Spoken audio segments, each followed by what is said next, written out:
சிவம், அன்பே சிவம், அனைத்தும் சிவம், அப்பனே சிவம், அறம்பொருளே சிவம். கட்சி என்பது மக்களை காத்தருளத்தான். ஆனால் அந்த கட்சிக்கே இன்றைய கட்சிகள் வளர்ந்து இன்றைக்கி மக்களை கொடூரமான நிலையில் தள்ளப்பட்டுள்ளார்கள். அன்றிலிருந்து இன்று வரை இந்த ஓட்டுக்காக இந்த கட்சிக்காரர்கள் செய்யும் தவறுகள் என்னவென்றால், சாலை ஓரத்திலும் தெருவுகளிலும் பல வாகனங்கள் செல்லும் இடத்திலும் கடைகளும் வீடுகளும் கட்டிக்கொள்கிறார்கள். கட்டிக்கொள்ளும்போது இவர்களுக்கு தெரியாத எந்த நிகழ்ச்சிகளும் நடைபெறுவதில்லை. ஆனால் ஆங்காங்கு உள்ளவர்கள், தலைவர் முதல், வார்டு முதல், எம்எல்ஏ முதல், அமைச்சர் முதல், ஆங்காங்கு இருப்பவர்கள், முதல்வர் முதல் லஞ்ச பணத்தை வாங்கி கொண்டு விட்டு விடுவது, மாநில அரசுகள் விட்டு விடுவது. எதற்காக? இவர்களை தடை செய்தால் நமக்கு ஓட்டு போட மாட்டார்கள். இவருக்குள் ஒரு மூட நம்பிக்கை இல்லை, உண்மையான நம்பிக்கை அதுதான். ஓட்டு போட மாட்டார்கள் என்று இந்த ஓட்டுக்காக பணத்தை வாங்காமல் விட்டு இருந்தாலும் கர்ம வினை நீங்கி இருக்கும். பணத்தை வாங்கி கொண்டு வருவதனால் கர்ம வினையும் தொடர்ந்து அவர்கள் பல நோய்க்கும் ஆளாகி இன்னும் வாயு நிலைக்கு தள்ளப்பட்டுள்ளார்கள். அதனால் இந்த சாலை அன்று அவர்கள் எதிர்காலத்தை நினைத்து பொருள்களை சேமித்து வைத்து கொண்டு, பணத்தையும் சேமித்து சொத்துக்களை சேமிப்பவன் மூடன் என்ன செய்திருக்க வேண்டும்? எதிர்காலத்தில் வாகனங்கள் அதிகமாக நடமாடும்போது சாலை பற்றாக்குறை வரும், வீதிகளில் வாகனங்கள் செல்லும்போது விபத்துகள் ஏற்படும் என்று இதெல்லாம் யோசித்திருக்க வேண்டும். வருமானத்தை நோக்கி சென்று செலவில்லா பத்திரத்தை உருவாக்கி அதில் பல வண்ணமாக செயல்பட்டு வருமானத்தை தேடிச் செல்வோம் மூடன் இதை யோசிக்காமல் ஓட்டுக்காக விட்டுவிட்டான். இன்று வாகனங்கள் அதிகரித்து சாலையிலும் வீதிகளிலும் வாகனங்கள் செல்லும்போது அதையெல்லாம் அகற்றுவது, அவர்களை தெருநாய் போல விரட்டுவது, அவர்களை எதுவும் அவரை நீதான் கட்டினாய், எதற்கு இது ஐவசு என்று சென்ட்ரல் கவர்மெண்ட்டு முன்னணி வைப்பது. இவர்கள் செஞ்ச தவறுக்காக மத்திய அரசு என்ன செய்யும்? அனைவருமே இந்த நிலையில் தான் வாழ்கிறார்கள். இந்த ஓட்டு என்பது எதற்காக? இந்த ஓட்டு என்பது அடியோடு ரத்து செய்தால்தான் இது போன்ற எண்ணங்கள் மனிதனுக்குள் வராது. அதனால் இந்த ஓட்டு என்பது இருக்கக்கூடாது. இது மட்டும் இல்லை, பல நிகழ்வுகள் இவர்கள் செய்யும் கொடுமைகளுக்கு அனைத்துக்குமே மூலாதாரம் இந்த எலெக்ஷன் ஓட்டே. இந்த ஓட்டு என்பது இருக்கக்கூடாது. இன்று திருச்சியில் நடைபெறும் இடைத்தேர்தலில் மக்களே எல்லோரும் நன்கு ஆராயுங்கள்.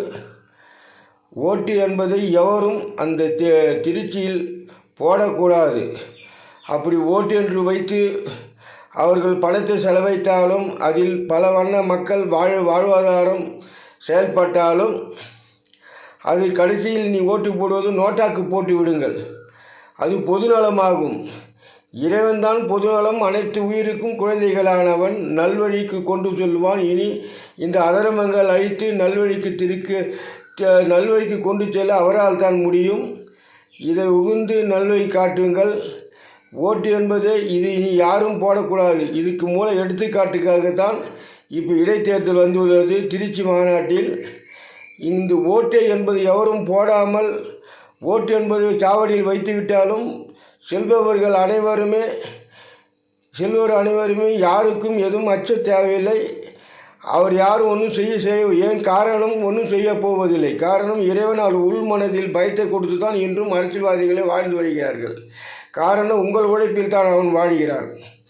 அதனால் ஓட்டு போடாதீர்கள். ஓட்டு சாவடி இருந்தாலும் ஓட்டுக்கு சென்று நோட்டாவில் போட்டு விடுங்கள். எந்த சின்னத்துக்கும் வாக்களிக்காதீர்கள். எவனும் உத்தமன் அல்ல. ஆனால் அவனவன் வாழ்க்கை, அவன் கட்சி வளர்ப்பதற்காக வாழ்பவன் தான். இன்று வந்திருப்பவன் விஜயனும் அதே நிலையில் தான் இருக்கிறான். உங்களுக்கு புரியவில்லை. வெற்றி வெற்றி என்று அவன் போராட்ட முரட்டி கொட்டுவான், மோளம் தட்டுவான். ஆனால் அவன் வெற்றி என்றால் என்ன? அவன் தான் வெற்றி பெற்று விட்டான். இன்னும் என்ன வெற்றி சாதிக்க போகிறான்? வெற்றி சாதிப்பவனாக இருந்தால் சுயேட்சாக இருந்து செயல்பட்டிருக்க வேண்டும். சுயேட்சாக இருந்து செயல்பட்டு இருப்பவன் என்ன செய்திருக்க வேண்டும்? நீங்கள் பல ஆண்டு காலமாக கட்சியை நீங்கள் ஆட்சி ஆண்டீர்கள். நீங்கள் பட்ட கடனெல்லாம் நான் அடிக்க தேவையில்லை. நீங்கள் லட்சக்கணக்கான கோடி பணத்தையும் பொருள்களையும் வைத்துள்ளீர்களே, அதையெல்லாம் நீங்கள் பொதுநல மக்களுடைய வரி பணத்தில் வாங்கியது தானே.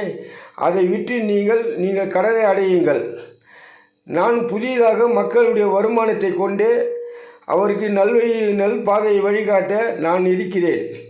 இது நீங்களாக என்னை உருவாக்கவில்லை, மக்களால் உருவாக்கப்பட்டு மக்களுக்காக பாடுபடுவேன் என்று அவன் உரைத்து வைக்க வேண்டும். அவன் ஏன் அப்படி செய்யவில்லை? காங்கிரஸில் சேர்ந்து விட்டான். காங்கிரஸ் என்பது இதுவரை அங்கு யார் இடத்தில் இருந்தது? திமுக இடத்தில் கூட்டணி இருந்தது. இன்று விஜய் என்பவன் மக்கள் முன்னே தான் மாற தட்டுகிறான். ஆனால் இன்றும் திமுகவோடு தான் அவன் கூட்டணி இருக்கிறான். அதுதான் உண்மை. அவன் வேறு கட்சியில் எந்த கட்சியும் இல்லாமல் வாழ்ந்திருந்தால் அவன் உத்தமன், வெற்றி, அவன் புதிய ஒரு உலகத்தை உருவாக்குவான், புதிய ஒரு தமிழ்நாட்டை உருவாக்குவான் என்பது ஒரு அர்த்தம் உண்டு. இல்லை, அவன் உருவாக்கப் போவதில்லை. அவனும் இந்த கட்சியை வளர்ப்பதற்கான அதுக்கான பொருளை தான் சேமிப்பான். ஆக அனைவருமே ஓட்டுக்காகத்தான் பயன்படுகிறார்கள். ஓட்டு என்பது அடியோடு ரத்து செய்து கட்சிக்காரர்கள் வாழலாம். அந்த கட்சி என்பது இருக்கக்கூடாது. இந்த தேர்தல் என்பது அடியோடு ரத்து செய்ய வேண்டும். ரத்து செய்தால்தான் நன்மைகள் பிறக்கும், பசுமைகள் மீண்டும் தொடரும், பசுமை இடைவெளிகள் கிடைக்கும், தூய்மை காற்று கிடைக்கும். ஆகையினால்தான் இன்று காற்று 150 கிலோமீட்டர் 150 வேகத்தில் 80 வேகத்தில் வீசுகிறது. அது எதற்காக வீசுகிறது? எங்கு வீசுகிறது? கடலில் வீசுகிறது. கடலில் ஏன் இறைவன் அதுக்கு திசை திருப்பினான்? இங்கு வீசினால் பொதுமக்களுடைய இன்னும் உழைப்பு அதிகரிக்கும் என்பது தான் அவருடைய கருத்து. காரணம், இங்கு பொருளாதாரம் வேஸ்ட் ஆகும். பொருளாதாரம் வீணாக பழுதடையும் போது மீண்டும் அந்த பொருளாதார உற்பத்திக்காக விலைவாசிகள் உயரும். இதனால் பொதுமக்கள் பாதிக்கப்படுவார்கள் என்பது அந்த காற்றை திசை திருப்பி மக்களுக்கு நல்வழி செய்வது இறைவனுடைய அருளாகும்.